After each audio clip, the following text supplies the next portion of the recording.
Okay, we'll get started. We'd like to welcome Kurt Kitayama into the interview room, our 2023 Arnold Palmer Invitational presented by MasterCard Champion. Kurt, what a performance you put on out there. What a field that was, competition coming in. Just talk a little bit about what it means to get your first PGA Tour victory and to do it here at Arnold Palmer's place. It's pretty amazing.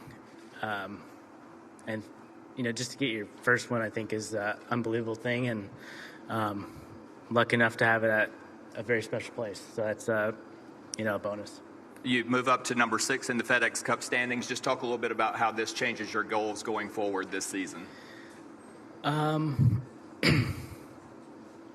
not sure. I haven't really thought about it. I'm sure, things are going to be different now, and worry about it tomorrow, I guess. All right. Let's go right into questions. Let's start with Ewan right here in the middle. Okay, we'll go Mark and then over to Ewan. Hey, Kurt over here. Congratulations. It's a pretty long walk from 9 green to 10 tee, compared to the rest of the course. And I know you mentioned on TV you had a conversation with Tim about that. Can you expand on what you try to convey to him there, and maybe the role he played and his response? Yeah, I was putting for triple, and I just told him I just wanted to let him know how I felt still, and I still felt comfortable. I didn't feel out of place. It was just one bad swing, and he kind of backed me up. He said, he goes, I know you look fine, and that helped. All right, let's go Ewan right here, and then to Bob. Kurt, congratulations. You Thank beat you. some really big names to win this. Rory McIlroy, Scotty Scheffler, Jordan Spieth. Are you aware of that when you're going down the stretch? Does that add pressure to you, or could you stay in your own world and focus on your own game? Going into the day, who's near the top, and you just pay attention the whole day, and you can't ignore it. You got to know where you're at, and who's there, and just embrace the whole situation, I guess. All right, let's go over to Bob on the right and then to Jeff. Yes. I guess it's only been a few weeks with Tim. Can you say how that relationship came about and how much of an impact he might have had for you this week? He used to caddy up at Bandon with my brother, and that's kind of how that relationship started. And, when I happened to make a change and I was going to give him a call, my brother helped kind of relay that message, and he wasn't working at the time for anyone, and that's how it worked out. All right, Jeff. Kurt, there was a leaderboard today packed with a lot of great names, great players. What do you feel separated you this week from that pack? I'm not sure, really. I think just a little bit of luck kind of finally went my way, and when it's that close at the top, that's what you need. And anyone, I probably could have won it, and luckily it just happened to be me. In a follow, at college you were nicknamed the Project. What did you think of that, and how far were you at that time from a day like this? Really far. When I got into school, I was struggling, and but the guys at the course saw me every day grinding, just working hard, and that's kind of why they nicknamed me that. All right, let's go Doug, and then we'll go Brentley and Edgar. First of all, could you go through the shot on 17? What club you hit there? 6 iron. Good We were shot. trying to play left of that pin, actually, and I just ripped it, and it started leaking a little right, but I hit it good enough to cover, and it was perfect. Kurt, what are you doing now better, I guess, that you weren't doing 2, 3, 4 years ago? Not all the way back to the project days, but Right. I would like to say my iron game has, jumped a level, and then my short game has seen a big level of increase, like how I've been kind of managing myself around the greens. I'm not sure. I think just finding those little successes around the world and, making it out here, putting myself in contention.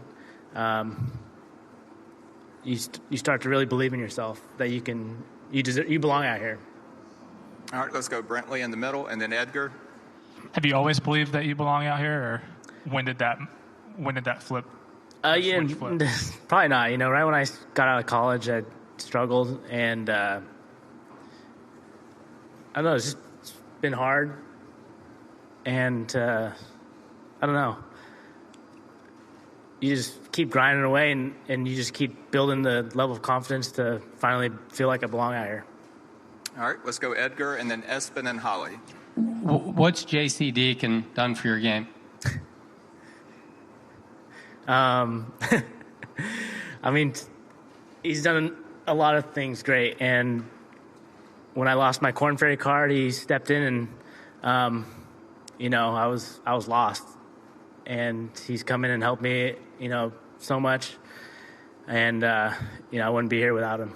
I know it's a courtesy to let the victor tap in. I mean, that thing was hanging on the edge. I mean, you could have dropped it in the cup. What was going on there? I mean, were you nervous, like, setting it there? I thought I was going to set it, and it was going to just roll in. It was that close. But it made it a lot easier. All right, let's get Espen and Holly, and then we'll move over to Adam. Congrats, Kurt.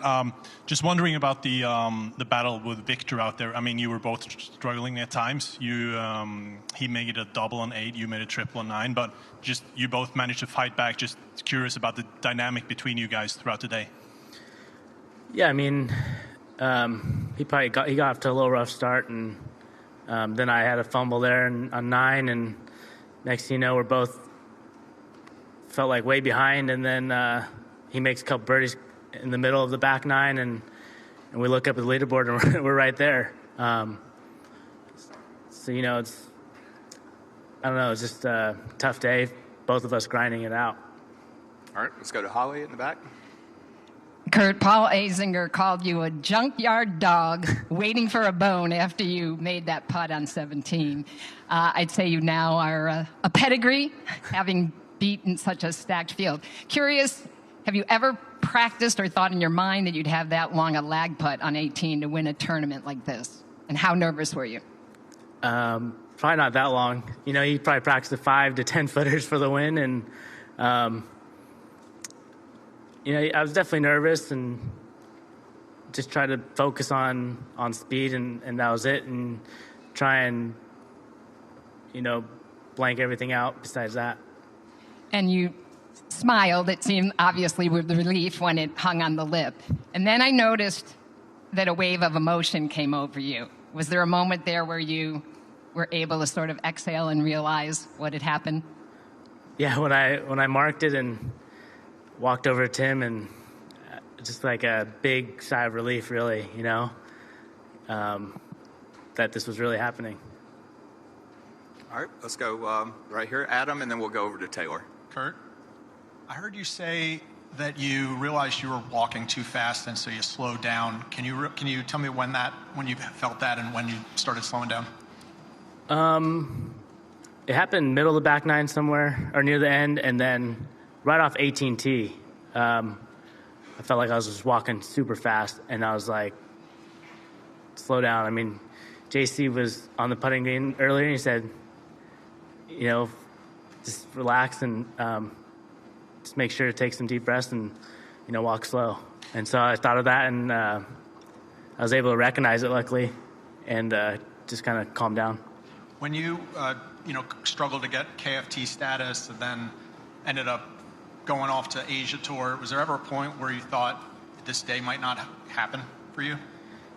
Not really. I mean, I don't know. When you're there, you kind of think about progressing over there, and then, I played well in Asia and then progressed over to Europe, played well there, and, got off to a great start there and had my, mindset on playing on the PGA Tour. So just a different route, but with the end goal always being here. All right, let's go over here to Taylor and then Evan. All right, so we learned from Xander a few days ago that your nickname is Quadzilla. Just wanted to get your thoughts on that, and then do you have any nicknames for him? Unfortunately, I don't have any nicknames for him, but I'm going to have to come up with some. And he actually took one of them from JJ Spawn. He texted me, he was all mad that he stole it. But, just funny. We have a good relationship, and he messes around with me and gives me crap all the time. All right, let's go Evan and then Jeff. Kurt, 2 questions, if I may. Do you think that playing in Europe and Asia sort of toughened you up as a professional golfer? Yeah, absolutely. It's a different experience for sure. You just travel to, every different country. You're dealing with logistics, food, the culture, language. So like outside of golf, it's difficult if you don't have someone there helping you. And I think that just helps you grow as a person. And, when you get into situations like this, you can, there's tougher things. Was there a moment that was particularly tough, like some country where you were really lonely in a hotel, or somewhere where you just thought, like, I really need to get myself back to playing in the United States? Not really, but that you're over there for a reason to try and keep getting better, and that was just part of it. And you just mentioned that sort of resilience. Did that help today when you saw those names on the leaderboard? Yeah, definitely. I mean, you're in an uncomfortable situation, and whether it's on the golf course or off, just got to deal with it. All right, we'll take a few more. Let's go Jeff and then up to Doug. Kurt, I had 2 for you. This win gets you back at the Open Championship this year at Royal Hoylake. As a guy who's a world player, what was that experience like for you last year, and what does that mean to you? Yeah, I mean, last year was special with the being at St. Andrews. The Open Championship is a really cool experience. Haven't done well, but just gotta keep trying to get myself back in it, and just kind of keep getting better. And I don't know. And secondly, as a guy who was knocking on the door trying to get that first win, what's the very best part of having that trophy next to you? Just having this trophy here, that's the best part. Just, I don't know, it just feels amazing to finally win. All right, let's go to Doug. Couple things, Kurt. Is this your first time wearing a cardigan?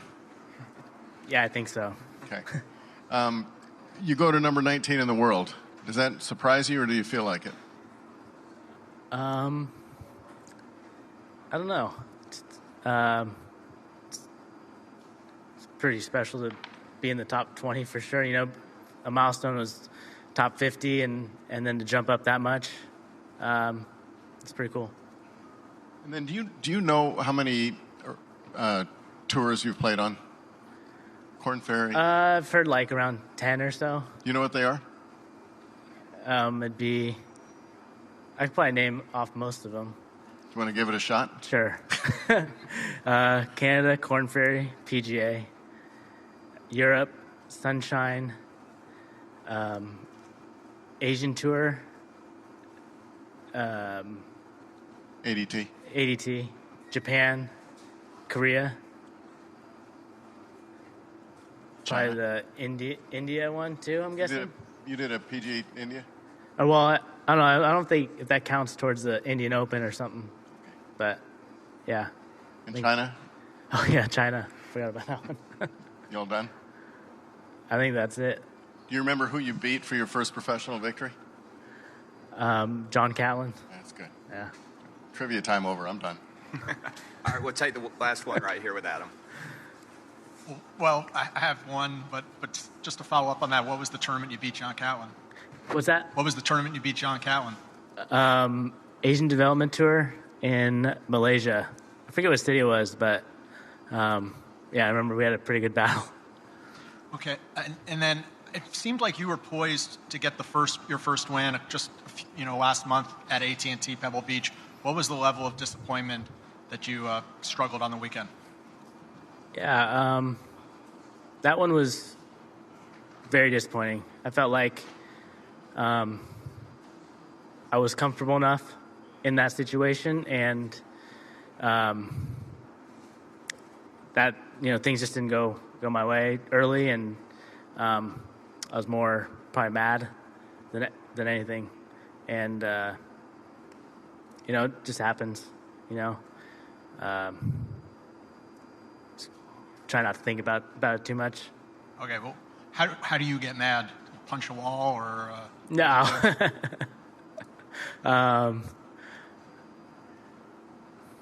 Like internally, you're fuming, really. Yeah. All right, one more, Doug. Kurt, you don't seem. It's amazing, and I'm sure you're excited beyond belief. You don't seem overwhelmed by the moment with that big silver thing next to you, and you didn't look the least bit overwhelmed, out of bounds shots or not, during the course of the play. Where does that come from? And is that an accurate observation that you are rivaling Dustin in terms of pulse right now? No, I mean the pulse is going pretty good still, but just from what I've learned in the past few years and being in these situations, been able to, I think, control how I feel a lot better, especially when it's coming down 18 like that, or hitting a tee ball out of bounds. You got to let it go. And,